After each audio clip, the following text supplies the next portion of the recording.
Camarades combattants pour la liberté, la souveraineté et l'indépendance réelle, bonsoir. À l'orée de l'an 2026, c'est encore un honneur pour moi de prendre la parole et de vous faire un bilan exhaustif de l'année 2025 et aussi les perspectives pour l'année 2026. Mais avant tout propos, permettez-moi de rendre grâce à Dieu pour tous les bienfaits au cours de l'année 2025 et je continue de prier Dieu que 2026 soit meilleur à 2025. Permettez-moi également de rendre un vibrant hommage à nos vaillantes forces combattantes, forces armées nationales, volontaires pour la défense de la patrie, forces de sécurité intérieure qui veillent jour et nuit pour que notre patrie reste et demeure debout. Je prie pour le repos des âmes de tous ceux qui ont perdu la vie dans ce combat contre cette barbarie. Et également, je souhaite prompt rétablissement à tous ceux qui ont été blessés physiquement, mentalement dans cette guerre. 2025 fut une année où beaucoup de projets ont débuté. Parlant du secteur de la défense et de la sécurité, ce secteur qui nous intéresse tant dans ce combat, beaucoup d'efforts ont été consentis dans le recrutement de personnel au niveau des différentes forces. Également, plusieurs formations ont été entamées au sein de nos propres armées de façon endogène, ce qui a permis de créer beaucoup d'unités spécifiques qui font un travail remarquable sur le champ de bataille. En termes d'équipement, il y a eu l'arrivée au cours de l'année 2025 de beaucoup d'équipements lourds, mais également des équipements stratégiques que nous n'avons pas voulu présenter. Cet équipement va se poursuivre et le renforcement des effectifs va également se poursuivre au cours de l'année 2026 et la guerre va continuer à s'intensifier et notre armée va continuer de monter en puissance. Plusieurs opérations ont eu lieu sur le théâtre des opérations. Nous retenons principalement une opération audacieuse qui a été lancée il y a 2 mois de cela, l'opération qui a été baptisée l'Almazga, en français mur de glace. Cette opération audacieuse a permis à nos forces combattantes de se poser dans les sanctuaires de l'ennemi, là où depuis 5-6 ans, on croyait impossible d'atteindre. Nos unités ont mis pied et ont reconquis ces zones. Ces opérations ont permis donc la reconquête de plusieurs dizaines de villages, en passant par la région donc de Nakambe, Napade notamment aux abords donc du barrage de Kompianga, en remontant par Namungu dans le Goulmou, en passant par Zagadegan dans le Kulse, mais également la zone de Namsigia autour de Djibo et Toulfé entre Djibo et Titaou.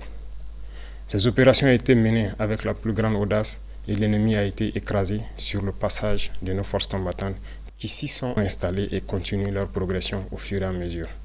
Les opérations vont se poursuivre jusqu'aux limites de nos frontières pour vaincre cette hydre terroriste qui trouble la quiétude de Burkinabé.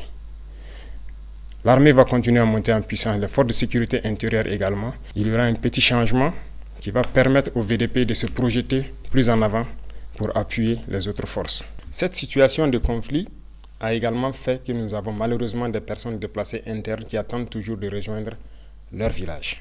La reconquête se poursuit certes, mais au niveau de l'action humanitaire, nous avons entrepris un certain nombre de démarches au cours de l'année 2025, notamment en construisant des abris initialement pour ceux qui sont accueillis dans certains villages, mais pour ceux qui sont réinstallés, nous avons beaucoup d'efforts que nous avons consentis en reconstruisant des écoles, en faisant des fourrages, en aménageant des terres et pour pouvoir les réinstaller et qu'ils puissent vivre dignement au retour dans leurs villages respectifs.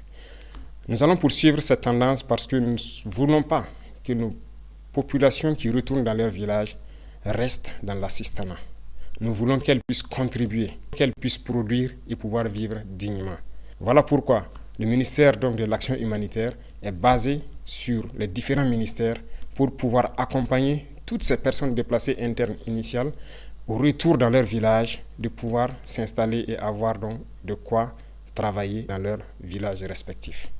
Cette dynamique va se poursuivre d'autant plus que beaucoup de villages sont en train d'être reconquis à l'instant même où je parle. Chaque villageois qui se réinstalle doit pouvoir travailler et se nourrir lui-même. Parlant du domaine de la santé, plusieurs efforts ont été consentis. Il s'agit notamment donc de la construction des centres médicaux communaux qui ont vu le jour en 2025 et cette dynamique va se poursuivre. Certains sont en phase de finition, mais d'autres sont donc en début de construction. L'équipement de ces centres va permettre de rehausser donc le niveau de l'offre de soins au niveau de nos populations. Pour les centres existants, le plateau technique a été amélioré en termes de laboratoire, en termes d'imagerie. Ces offres de soins vont continuer de s'améliorer au profit de nos populations, mais également au profit donc des populations de nos pays voisins, parce que le nombre de patients venus des pays voisins a connu donc un accroissement considérable au cours de l'année 2025, dû principalement à notre politique de revoir à la baisse les coûts des prestations de santé. Nous allons poursuivre dans cette dynamique au cours de l'année 2026, avec la pose aussi des pierres de 9 centres de santé à l'image du centre de santé de Pala. Toutes ces infrastructures vont donc connaître un début en cours de l'année 2026. Dans le domaine de l'éducation, plusieurs projets ont eu lieu, notamment donc la mutation et la modernisation de nos structures éducatives, des constructions qui désormais vont aller en hauteur. Et donc il y a un projet pour que 2026 soit le début effectif de l'implémentation de ce type de centres d'éducation tout au long de l'année et partout sur le territoire national. Vous savez bien que nous sommes dans une mutation pour amoindrir un peu l'effet de l'enseignement général et mettre l'accent sur l'enseignement technique et professionnel. Cette mutation est en cours. Beaucoup de lycées techniques et professionnels verront le jour, mais également très bien équipés pour pouvoir répondre aux besoins de développement de notre patrie. Du côté de nos étudiants, beaucoup de centres universitaires verront le jour donc au cours de l'année 2026, mais déjà en 2027, nous avons commencé la construction d'un certain nombre d'amphithéâtres et de bâtiments pédagogiques. Certains sont en phase de finition et d'autres finiront en 2026.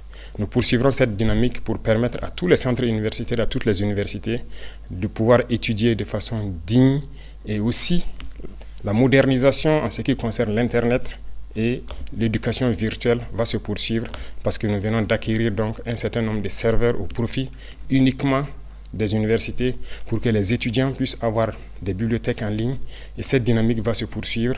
Les laboratoires vont continuer à monter en puissance et nous allons ainsi donner un espace à nos étudiants de faire des cours théoriques mais également de faire la pratique et de s'exprimer pour que petit à petit leur éducation passe d'une éducation théorique à une éducation pratique pour la production au profit de nos populations. Dans le domaine des infrastructures, beaucoup d'efforts ont été consentis. Au cours de l'année 2025, comme vous le savez, 4 régions ont bénéficié de leur brigade de construction des routes. D'autres équipements spécifiques de terrassement et également de bitumage sont arrivés. Et au cours de l'année 2026, s'il plaît à Dieu, 4 autres régions en début d'année seront dotées de brigades de construction des routes et ça sera le début effectif de construction d'un certain nombre de routes nationales et départementales en plus des autoroutes qui sont programmées. Nous voulons aller à un rythme soutenu, ce qui nécessite que nous équipons toutes les régions avant de pouvoir nous projeter de façon efficace, comme cela a été le cas avec le lancement des travaux de l'autoroute. Nous avons opté de changer le modèle donc d'urbanisme. L'État va prendre en compte la construction de nos villes. Aujourd'hui, la construction de nos villes est un impératif parce que ce que nous vivons, le problème sanitaire est dû au fait qu'il n'y a pas d'assainissement dans nos villes. Les espaces sont trop grands et nous avons opté de construire en hauteur. 2026 verra le début de grands projets dans ce domaine d'urbanisation et de concentration des populations pour exploiter l'espace et pouvoir assainir pour que nos populations puissent vivre dignement et en très bonne santé dans des centres assez propres, côté environnement et côté sanitaire. Dans le secteur minier, 2025 a connu des innovations majeures. Il s'est agi pour nous de faire en sorte de nous approprier de nos ressources minières, ce qui a conduit l'État à d'abord s'approprier d'un certain nombre de mines en rachetant avec certains partenaires, mais également en se mettant à l'exploitation des mines tant industrielles que semi-mécanisées, à travers la création donc de la SOPAMIB. Également, les sorties d'or incontrôlées ont connu donc une baisse significative à travers la création de la SONASPE qui a permis d'avoir un contrôle tant sur l'orpaillage traditionnel que sur l'exploitation industrielle donc, de nos ressources minières. Le secteur de l'énergie va connaître également une mutation en 2026 à travers la création d'une initiative. Une initiative qui va être axée sur l'eau et l'énergie pour permettre à nos populations de bénéficier d'eau potable partout où elles sont et également de bénéficier de l'électricité pour pouvoir vaquer à leurs occupations. Dans ce sens, nous avons entamé en 2025 un certain nombre de projets pour accroître l'offre d'énergie et aussi être indépendant pour diminuer les importations d'énergie au Burkina Faso. Chers frères et sœurs, chers parents, 2025 a été une année riche en termes d'agriculture et d'élevage. Nous avons assigné donc des objectifs au ministère de l'Agriculture et par la grâce de Dieu, la pluviométrie fut bonne et nous avons dépassé les objectifs pour plusieurs spéculations et d'autres bien atteints. L'autosuffisance alimentaire, qui est un combat de tous les jours que nous menons, nous pouvons dire aujourd'hui que nous avons atteint l'autosuffisance alimentaire au cours de l'année 2025. Nous allons poursuivre les efforts dans le secteur de l'agriculture, notamment en rachetant des machines tant pour les labours que pour les récoltes, en faisant des labours gratuits, fortement subventionnés au profit de nos populations, en subventionnant les intrants et également en leur fournissant des semences de qualité produites par nos chercheurs. Beaucoup de terres sont en train d'être récupérées par nos forces combattantes. Nous allons rapidement nous mettre à la tâche dès le début d'année dans l'aménagement de ces terres pour permettre à ces populations qui se réinstallent de pouvoir exploiter de façon sereine leurs terres et accroître nos productions. Dans le même sens, nous encourageons tous ceux qui sont dans la transformation, à petite échelle comme à grande échelle, de poursuivre les efforts et tous ceux qui comptent venir dans ce secteur de rapidement s'y ruer parce que la production va continuer à s'accroître. Nous avons aussi créé l'ONBA pour que les retenues d'eau puissent être réalisées dans chaque village. Ainsi, il ne sera plus question de cultiver au bout d'une seule saison, mais nous espérons pouvoir cultiver 2 ou 3 fois au cours de l'année. L'ONBA est en train de monter en puissance et d'ici là, dans chaque village, nous espérons avoir une retenue d'eau pour permettre aux jeunes de vivre leur métier d'agriculteur, leur métier d'élevage. Beaucoup de vaccinations ont eu lieu au cours de l'année 2025, pour la plupart gratuites, pour d'autres fortement subventionnées, ce qui a permis donc de préserver des millions de têtes de volailles, de bovins, de caprins. La pisciculture est en train de monter en puissance avec les cages flottantes qui sont installées un peu partout sur nos barrages, ce qui est une très bonne expérimentation qui a fait accroître la production piscicole de Burkina Faso et nous espérons que 2026 puisse être une année au cours de laquelle nous allons être suffisamment outillés pour atteindre l'autosuffisance et arrêter un tant soit peu l'importation de poissons d'eau douce au Burkina Faso. Les efforts vont se poursuivre également dans le secteur de l'élevage en faisant en sorte qu'en stabulation pure, les éleveurs puissent bénéficier donc de cultures fourragères et également à travers Faso Goulougo de bénéficier d'aliments de qualité qui seront produits et contrôlés par nos chercheurs. Tout cela contribue donc à atteindre l'autosuffisance alimentaire, mais également à participer à la transformation de nos matières premières et en vue d'une exportation vers certains pays amis qui voudront bien s'approvisionner au Burkina Faso. Camarades, dans le domaine de l'économie, 2025 a été une année prolifique pour le Burkina Faso. Je peux dire, en macroéconomie, sans me tromper, que notre économie se porte très bien. En témoigne, lorsque nous faisons le test d'aller sur le marché régional, de lever des fonds, nous sommes toujours au-delà de ce que nous espérons. Ce qui prouve la confiance des opérateurs économiques et de certains bailleurs africains au Burkina Faso. Nous allons poursuivre les efforts, tant dans le domaine des impôts, de la douane, mais également de la digitalisation des opérations pour diminuer le risque de fraude au niveau donc de notre économie. C'est dans ce sens qu'à partir de janvier, il sera lancé normalement la facture électronique certifiée qui doit permettre au commerce de pouvoir se faire sans corruption. Et cela permettra donc encore d'accroître les recettes de l'État et de pouvoir mener un commerce sain au profit donc de nos populations. Nous allons poursuivre les efforts dans le domaine de l'économie à travers une économie saine qui doit permettre à ce que les investissements soient structurants et continuent à diminuer les dépenses de fonctionnement au niveau de l'administration. Les efforts consentis au niveau de l'agriculture, au niveau de la défense et dans tous les secteurs des infrastructures, notamment en prenant en compte la construction de nos infrastructures nous-mêmes, permettent de faire beaucoup d'économies d'échelle. Dans le domaine de l'énergie et de l'eau, les initiatives qui vont venir doivent permettre également de faire des économies d'échelle et de pouvoir investir dans des secteurs structurants. Tout cela doit permettre à l'économie burkinabé de faire une avancée significative. En plus de cela, les ressources minières que nous allons exploiter par nous-mêmes maintenant doivent permettre en 2026 de faire un bond considérable en matière de PIB pour que le Burkina Faso puisse, dans un laps de temps, devenir une économie émergente à travers le monde. Dans le domaine donc de la culture, nous poursuivons les efforts, de sorte que nous revenons petit à petit à nos valeurs, à nos racines. Il n'y a que par cette manière que nous pourrons nous affirmer et développer notre nation. Je le dis parce que revenir à l'éducation technique et professionnelle et en combinant cela avec nos valeurs, nos connaissances endogènes, nous pouvons créer et innover à partir de ce qui existe et pouvoir arrêter un tant soit peu les importations d'un certain nombre de produits au Burkina Faso. Il y a beaucoup de savoirs endogènes qui permettent de transformer déjà nos matières premières. Il suffit d'ajouter de la science pour que cela puisse nous aider. Et la culture fait partie de tout cela et participe activement au développement de notre nation. Sur nos valeurs endogènes, nous allons mettre l'accent au niveau de nos écoles et des tout-petits. Parce que le Burkinabé, l'homme intègre, a des valeurs qui nous ont été léguées par nos ancêtres. Des valeurs d'honnêteté, des valeurs d'intégrité, des valeurs de dignité et des valeurs de patriotisme. Et tout cela pourra s'enseigner à travers la culture, aussi au niveau des tout-petits, pour que nous construisions des Burkinabés de demain. Beaucoup d'événements culturels ont eu lieu en 2025, mais en 2026 également, beaucoup d'événements culturels auront lieu et il y a des grands projets dans le domaine de la culture.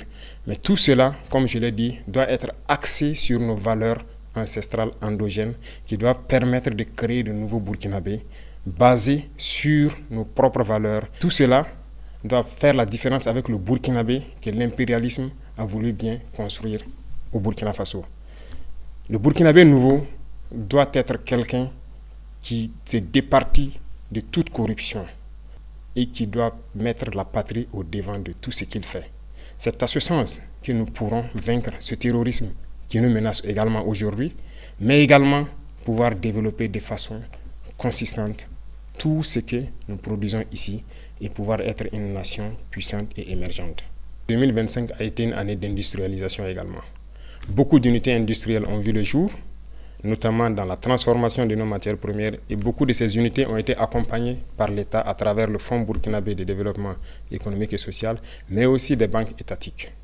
2026 sera aussi une année industrielle beaucoup plus importante parce que nous avons beaucoup d'unités industrielles qui seront prêtes au cours de l'année 2026, mais également, comme vous pouvez le constater, nous avons accordé des financements à certains privés à travers donc des institutions étatiques et certains fonds nationaux pour les accompagner à la création d'unités industrielles qui doivent transformer nos matières premières essentiellement. Nous avons fusionné les fonds en 4 grands fonds qui doivent permettre d'aider tous ceux qui veulent entreprendre et qui ont un minimum dans le domaine principalement de la transformation et aussi de l'agriculture. Ces domaines sont très importants pour nous parce que c'est en produisant et en transformant ce que nous produisons que nous pouvons devenir une nation puissante.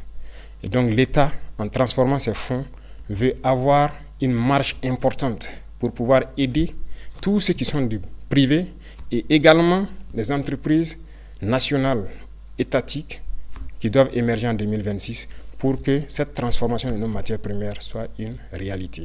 Également le domaine du coton, qui autrefois était exporté brut, la première unité industrielle sera prête en 2026 et nous allons continuer avec d'autres unités industrielles pour transformer notre coton.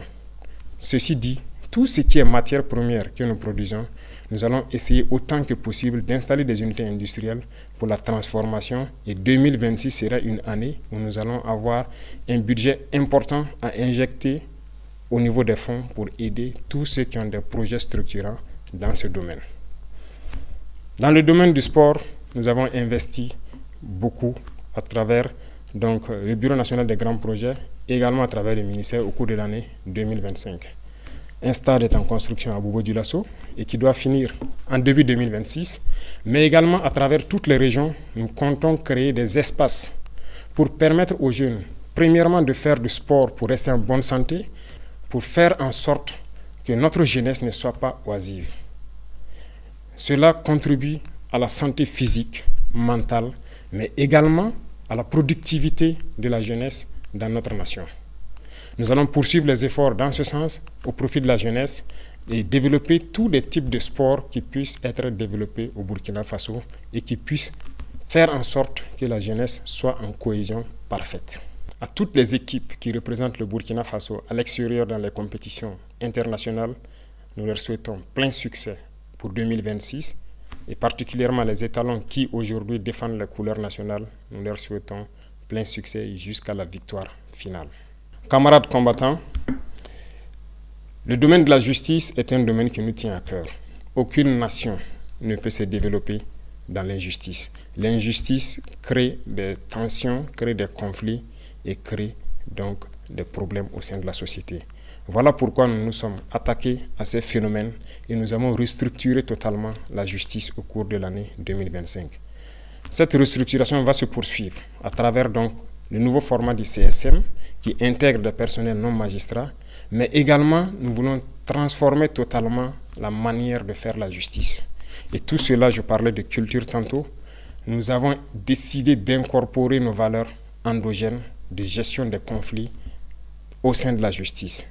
C'est ce qui donc a permis de prendre des textes pour intégrer donc la justice traditionnelle, c'est-à-dire le mode traditionnel de règlement de nos conflits. Il faut que nous revenions aux sources également dans ce domaine de la justice.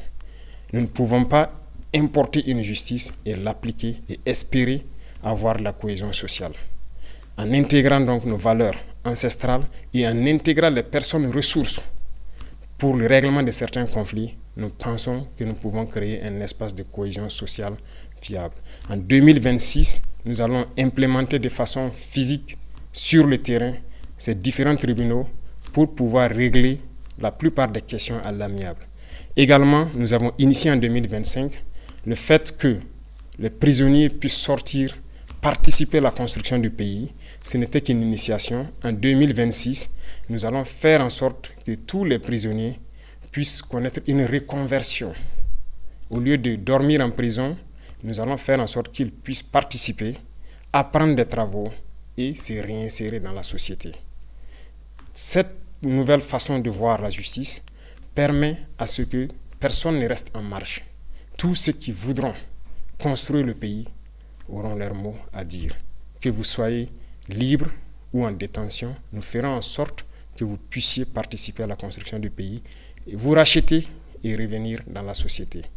Les efforts vont se poursuivre au niveau de la justice, dans la digitalisation également de tous les actes, de sorte que les usagers n'aient pas à se déplacer forcément vers les tribunaux qui se retrouvent généralement dans les centres urbains et qu'ils puissent rester de là où ils sont pour pouvoir avoir accès à une justice équitable et à tous les documents donc, que la justice peut délivrer. Parlant de digitalisation, c'est un secteur qui nous tient à cœur parce qu'aucune lutte contre la corruption n'est possible sans digitalisation. Nous avons fait un pas énorme, mais beaucoup reste à faire. Nous avons un programme pour les 5 ans à venir où nous devons quitter une situation précaire pour être un modèle. Déjà, le Burkina Faso a pu acquérir ses premiers serveurs de data centers et des grands data centers sont en construction, ce qui permettra à nos ingénieurs de concevoir des applications sans crainte et de pouvoir les héberger sur place. Avant, nous importions des applications que nous ne maîtrisons pas, mais aujourd'hui, la plupart des services au sein de l'administration sont en train d'être dématérialisés et tout cela, c'est grâce à nos ingénieurs informatiques qui font un travail remarquable pour que l'usager n'ait plus à se déplacer vers les services pour forcément avoir accès. De son poste, il peut tranquillement avoir accès à certains services. En plus de tout cela, nous sommes en train de mettre en place des maisons du citoyen. Et les constructions vont démarrer en 2026. Ces maisons seront donc installées dans beaucoup de chefs-lieux de province, mais également nous irons jusqu'au département pour faire en sorte que quiconque ne maîtrise pas l'outil informatique puisse aller dans ces maisons, trouver des Burkinabés qui vont les aider à avoir accès à tous les services à travers les plateformes qui seront installées sur les machines dans ces maisons. Cette digitalisation va se poursuivre et la modernisation de l'administration également va se poursuivre pour nous permettre de lutter efficacement contre la fraude et tous les abus qui puissent exister au sein de l'administration. Chers frères et sœurs, chers parents, vous avez pu constater qu'au cours de l'année 2025, nous avons dû faire donc les états généraux au niveau de l'administration territoriale. Ces états généraux ont conduit donc à des conclusions que nous avons exploitées et également donné une vision, ce qui a conduit donc à modifier le code des collectivités territoriales. Ce code a été modifié pour nous permettre d'avoir une nouvelle architecture. Certes, le redécoupage régional a évolué, mais la fonction des collectivités territoriales doit évoluer également. Parce que le développement ne se fera pas uniquement dans les villes. Le développement doit partir des villages. Et pour cela, il a fallu donc que nous touchions ce code. Nous allons installer des PDS avec des missions assez claires qui seront évaluées et suivies par les préfets, de sorte que tout ce que nous avons comme vision en matière de développement, comme je l'ai cité tantôt, puisse commencer au niveau des villages, impliquer tous les villageois et ils seront notés et évalués en fonction de ce qu'ils vont faire dans les différentes collectivités. C'est ce qui a amené principalement au changement donc de ce code et 2026 sera l'année où nous allons implémenter réellement sur le terrain ce nouveau code des collectivités. Au niveau de l'administration territoriale, beaucoup de choses ont évolué en ce sens que l'administration déconcentrée n'était pas administrée de façon efficace pour connaître qui exactement est à son poste. Le manque de ressources humaines a fait en sorte qu'il y avait un gros manque à gagner. Nous avons fait une évaluation au cours de l'année 2025 et nous nous sommes rendus compte que beaucoup de fonctionnaires fictifs existaient ou des doublons existaient.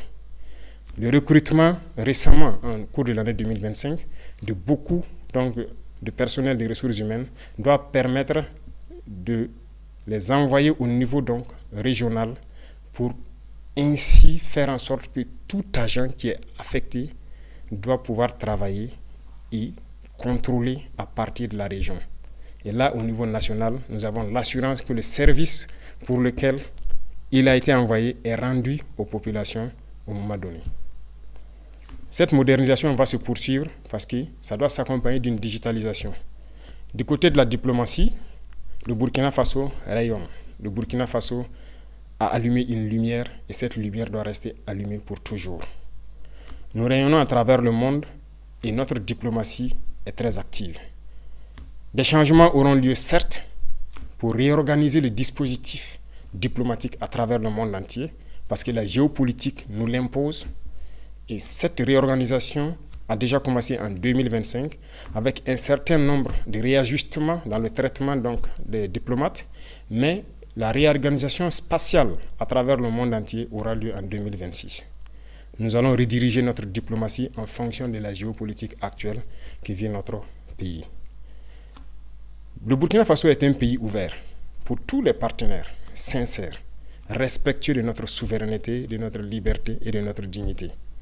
Mais le Burkina Faso ne permettra à qui que ce soit, aucune puissance, de pouvoir nous imposer ce qu'elle souhaite. Voilà pourquoi nous devons continuer partout où nous sommes à faire en sorte que le drapeau du Burkina Faso flotte avec dignité. Et ceci pour m'adresser à la diaspora que je félicite pour ses actes patriotiques qui continuent de faire rayonner l'image du Burkina Faso à l'extérieur, de continuer à rester patriotique et intègre. Parce que lorsqu'on parle du Burkinabé, nous devons entendre l'homme intègre, l'homme digne, et c'est ce que nous voulons au niveau de la diaspora. Et les encourager à travers donc l'organisation au niveau du Haut Conseil de Burkinabé de l'extérieur à revenir investir au Burkina Faso, leur patrie. Et nous leur ouvrons les portes et nous allons mettre tous les mécanismes en place pour qu'ils puissent revenir et investir de façon sécurisée.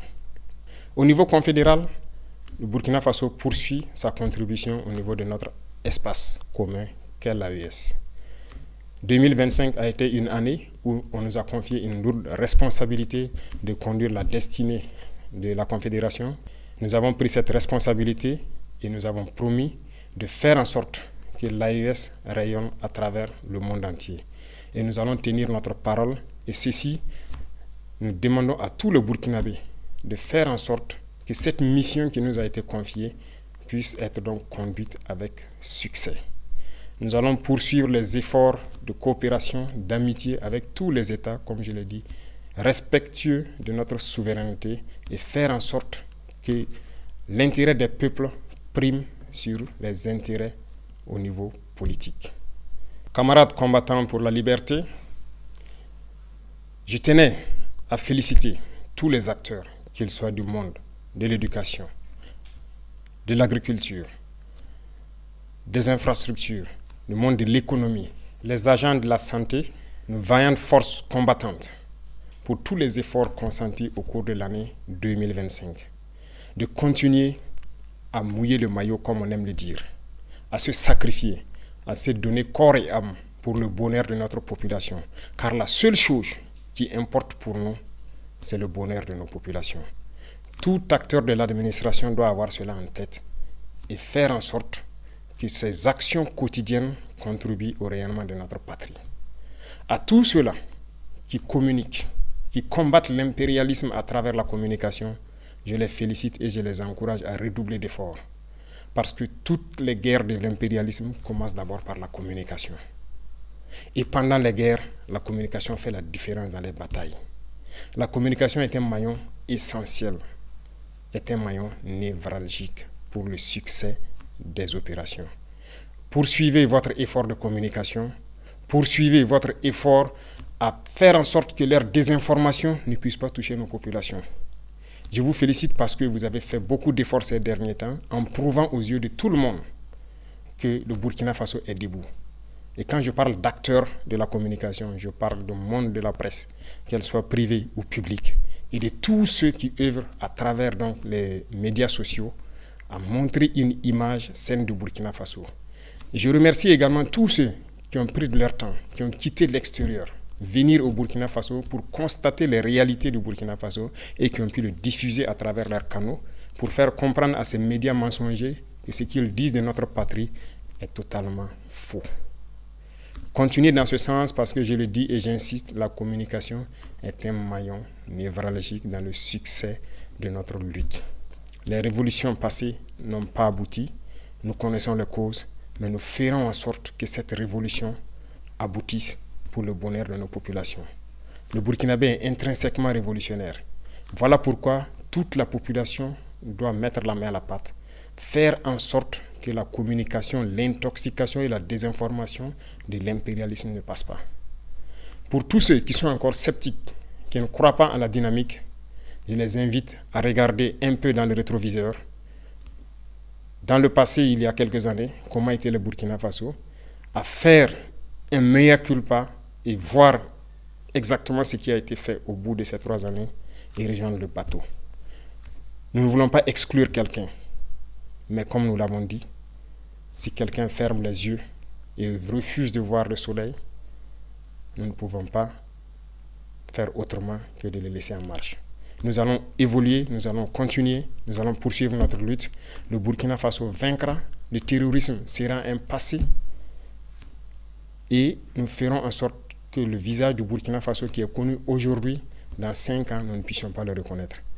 Bien sûr, le changement sera positif et nous devons le faire pour nos enfants, pour les générations à venir. Et ce combat est bien possible et il est déjà gagné. J'invite tout un chacun à redoubler d'efforts pour que 2026 soit meilleur que 2025. Vive le Burkina Faso, vive notre patrie libre, digne, intègre et prospère. Bonne et heureuse année 2026.